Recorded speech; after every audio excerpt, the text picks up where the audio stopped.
How to send email using Outlook 2019. Go and click the icon of Outlook to open it.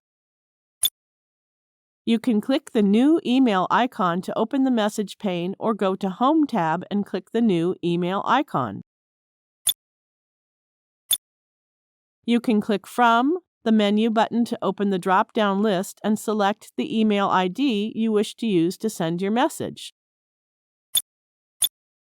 Enter the recipient into input box. You can add recipients in carbon copy or CC. You can also add blind carbon copy or BCC. To add BCC, go to Options and click the BCC icon. Now you can enter a recipient's address here.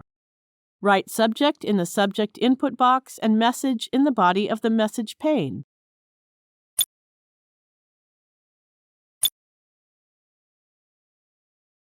To customize your text, go to Format Text.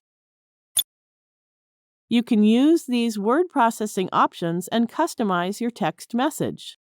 Now click the Send button.